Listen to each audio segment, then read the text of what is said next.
How you doing? This is your boy IconicBelow bringing you a brand new vlog today. And today we are talking about how to get a meaningful relationship.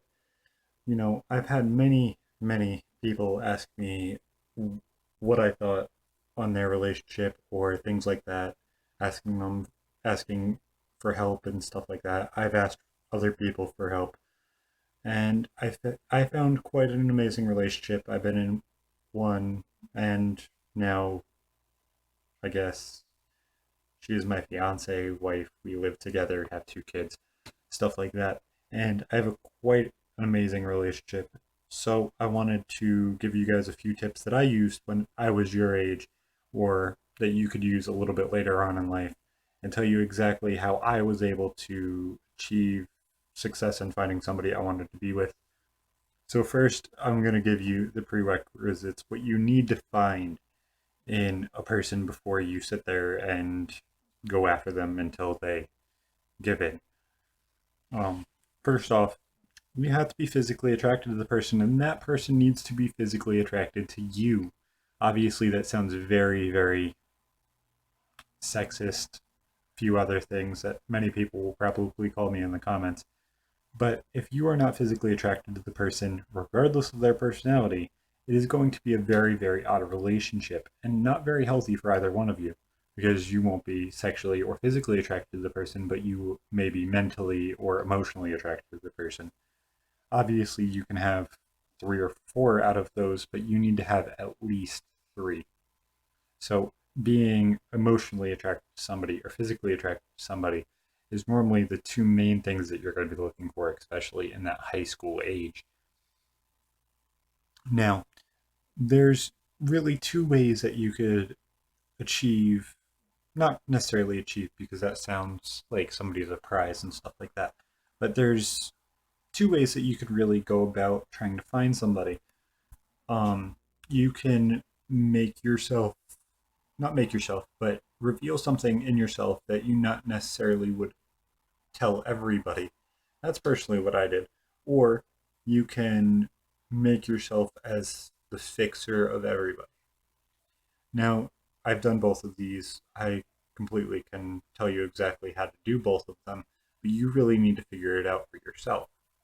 Exactly what you feel you need to do, what kind of person you are, and stuff like that.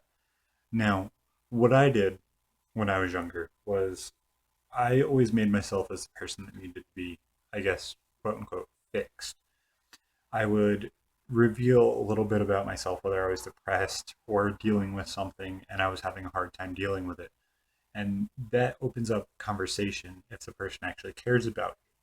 It's a very easy way to gauge on how much somebody cares by how much they put effort into talking to you.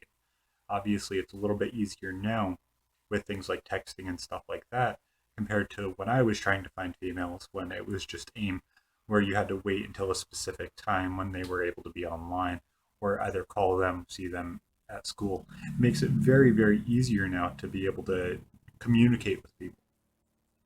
So that's what I did. I would reveal a little bit about myself, whether it be depression, a few other things, if it's something I'm dealing with, and then put it out there and see how much they would respond to it because normally you can gauge their response on how much they actually care about you, like you, are attracted to you. Because normally, if they are, they'll put the effort in to help you because they actually care. The other thing is, you can be that person that cares. If somebody comes to you and is like, oh, I'm going to hurt myself, or oh, I'm having a really hard time with this, if you care about them, you should be helping them. It shouldn't be a question, but that's obviously a different topic. But being that person that's always there for people and stuff like that obviously will get you in the friend zone quite a bit, but it'll also create quite a few relationships and will create you being comfortable around other people. You'll be able to talk about very stressful topics and stuff like that and create a relationship that you actually care about. Either one of these are would be my go-tos if I was at your age at this point. Like either one of these, obviously it's on both sides of the spectrum, but they're the easiest to accomplish. You do have to put in the effort because you obviously want something out of it, You may have to give up a little bit of yourself in order to find something, but by far, I feel like it's one of the best ways to deal with it. Now, the next thing, what you should be doing when you get a relationship from that like first to like 5 months or so, and feeling out if you guys are right to be with each other, whether it's at this time or for the rest of your life or whatever the hell you're looking for. You have to find stuff in common. Obviously, you don't want everything in common, so that way you could have your own things, go off and go do whatever the hell you want to do, because you do not want to spend every minute going after something, because it'll either end up hurting you in the end, or it's going to be a very boring life where you're sectioned off from a lot of people. You want to find something that you guys can do together that you guys both enjoy, whether it's going out and going go-karting, watching movies. Obviously, you don't want to go to the movies as your first date just because you're quiet. You're not really talking the entire time. You're just sitting there holding hands, doing whatever the hell you're doing.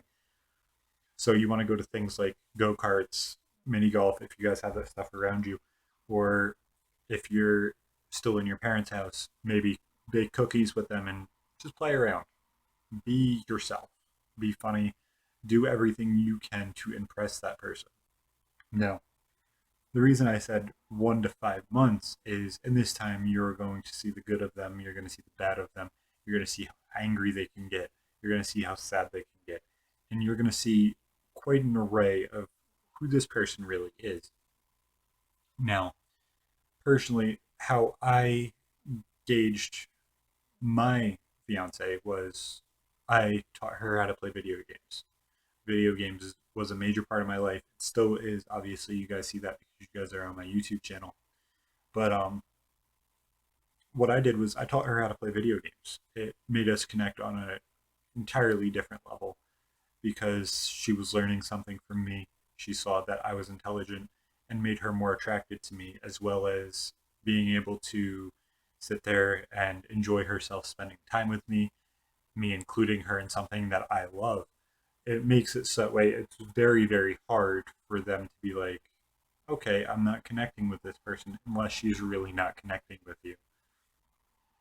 So that's how I dealt with it, was getting my fiance to connect with me over something that I care about, and then in turn we went and did stuff that she cared about. So that's exactly how I dealt with finding common ground, and that's really something that you have to deal with big time. Just because it's such a major thing, whether it be music, whether it be going to concerts, whether it be going to the movies after you guys get that, being comfortable around each other. You just have to learn each other inside and out. And that first 5 months really kind of tells you who that person is and stuff like that. And around that 5 to 6 month time is when you're going to want to make your choice if this is going to be a long term thing or it's done. Now, it's a very, very hard decision to make because you never want to hurt somebody. You don't want to put them over the edge, especially if they have mental instability.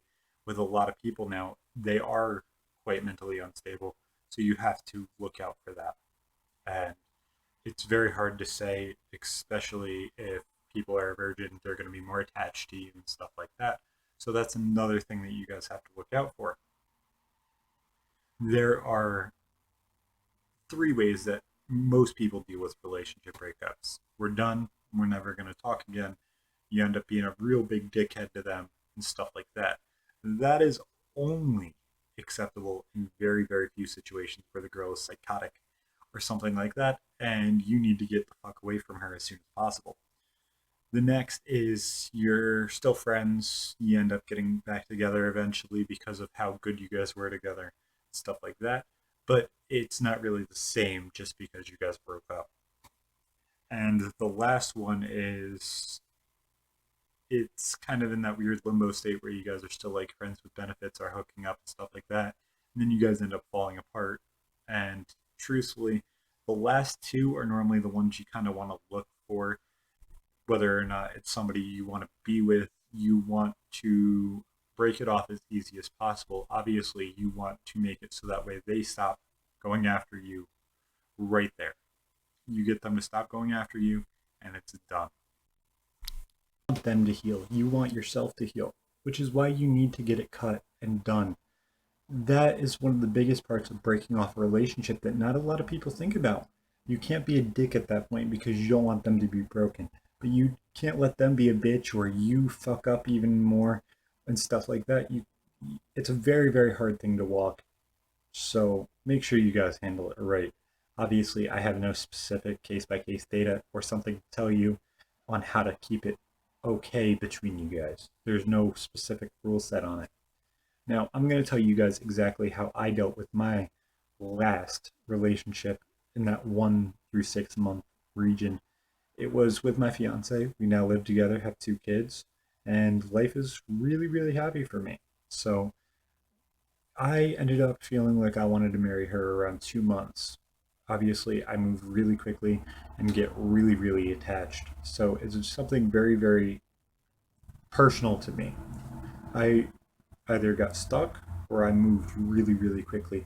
And I wanted to find that person I could get attached to and not have to worry about that part of my life anymore. I ended up getting engaged to her. I think we were about 4 months in. It was 2 months after I wanted to get engaged to her, obviously. But I felt that connection where I never wanted to leave her and stuff like that.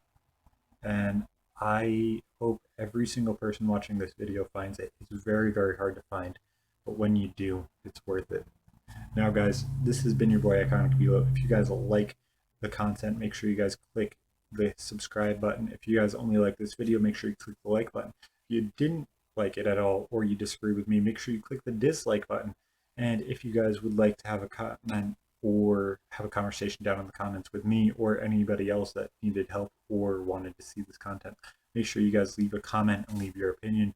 And if you really didn't like it, make sure you refresh it and give it another chance. This has been your boy IconicBelow. See ya fucking later.